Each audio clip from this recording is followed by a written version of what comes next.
Okay, so things in this country are very concerning, and I think it's worth discussing. So, kind of, I want to pinpoint this point by point, and my first point would be um, that young voters, or voters in general, but that would be my second point. Um, so, anyway, my first point: young voter, young voters tend to vote for the Sweden Democrats. And I kind of look at this like liberal. I look at this kind of pragmatically because that was the first party I voted for, and that's something I have to stand by until the day I die on my deathbed, if you will. So the question was, why did I vote for them when I could have voted anything else? Literally anything else. Even the Liberal Party is an option, you know. Um, so that's a great question, right? Like, why didn't I vote for the Liberal Party or even the Moderate Party, which is also conservative, but it's not as extreme, kind of like on social issues, regards with immigration and stuff like that. Um, so I think the reason that young voters are drawn to that party is because it kind of was a party that normalized identity politics into the social kind of discourse. Like, for instance, back in 2015, when there was mass immigration in Sweden, there was a lot of discussions regarding Sweden Democrats and kind of how they contribute to the discourse. And I vaguely remember also that younger voters tend to say on the train, like when they're talking to their mom or whatever it is, oh yeah, I vote Sweden Democrats. Oh, they're not against me.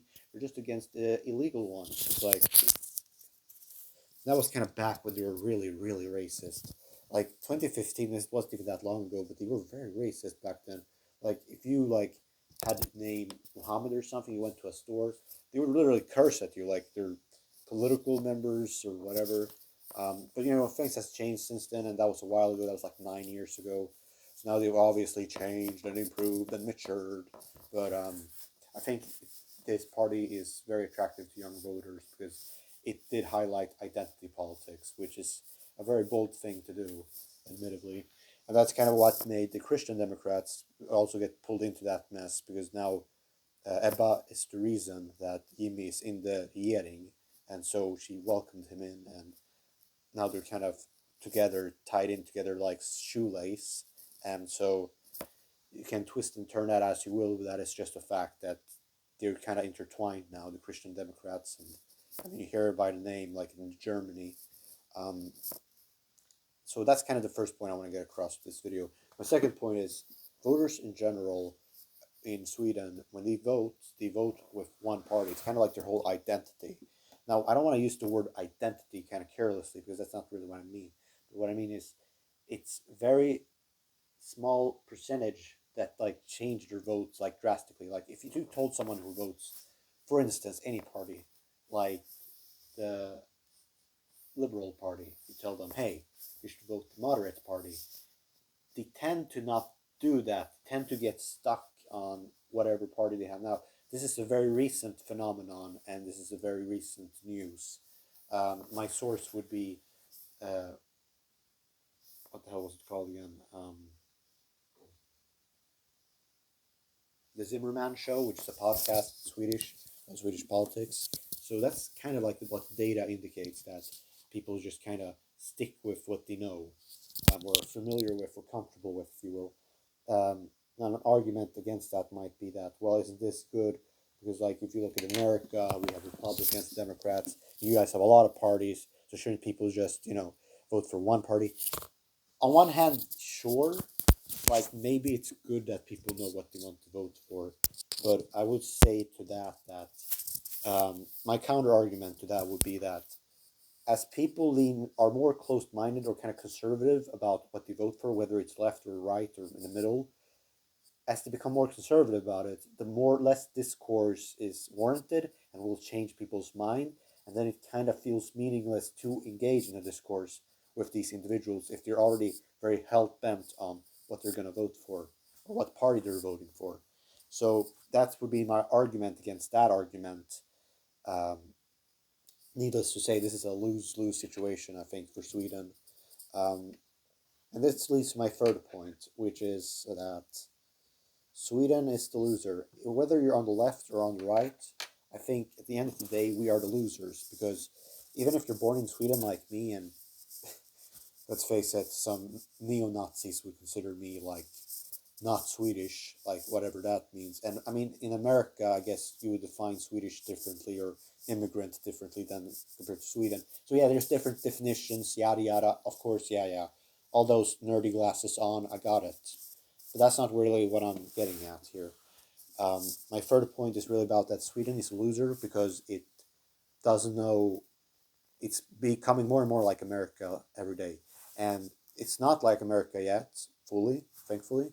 But in terms of identity and like how you identify yourself and the your ideology, is the discourse is becoming increasingly more toxic and I guess insufficient, if that is a way you could phrase it. I'm not. Don't quote me on that. I don't know what that means exactly, but yeah. So that would kind of be my third argument, or whatever you want to phrase it. Anyway, that was my rant. Thank you guys for watching. Um, Maybe an argument against me now would be that I shouldn't be worried because greater punishment is better, which is what the Sweden Democrats want. To that, I would say, well, I get that argument, but do you want it to be like in America? Um, that would be my question to you because there, the prison penalty is pretty harsh and the criminality increases because they put all the criminals in a similar environment. I know that that's not what the Sweden Democrats plan to do if they get in power, though I feel like even though that's not their, maybe even if that's not what they intend to do, that might be the inevitable effect because even they admit that as we have it now, where we have therapy for criminals and stuff, that we have too many people close to each other. Now imagine if Sweden Democrats were in power, like maybe they want to utvisa, like throw people out of the country or the border. Sure, like that could theoretically work, like harsher immigration politics, but like if you commit crimes like murder, for example, which is a very serious crime, like taking someone's life. So like I take that argument very seriously, but hear me out. I think um, everyone deserves a fair shot, and if they did do that, I think they deserve another chance. But if they do seem to show no interest or remorse for what they did, then yeah, maybe deport them or whatever. But we don't want to take away or take for granted the rights we have or the freedom we have, because the assumption as the laws are built now is that you and I both have the same consciousness and we are treated as equals, like in terms of how we act in society. So whether that would be committing a crime or not, I feel like that's really where I'm getting at here is that if you want to take that away, like our liberty or freedom, then you are going to inevitably bring very much like kind of uncertain, on no like zero trust to the government or maybe the law system in general or the justice system if you don't let people make their own choices or make them accountable for their choices instead of saying, "Yep, you're getting deported," like immediately, like you know. So anyway, that was my rant, and maybe it wasn't much to go by, but I made it nonetheless. Anyway, thank you for watching. Be sure to leave a like or a dislike. It's up to you. Yeah,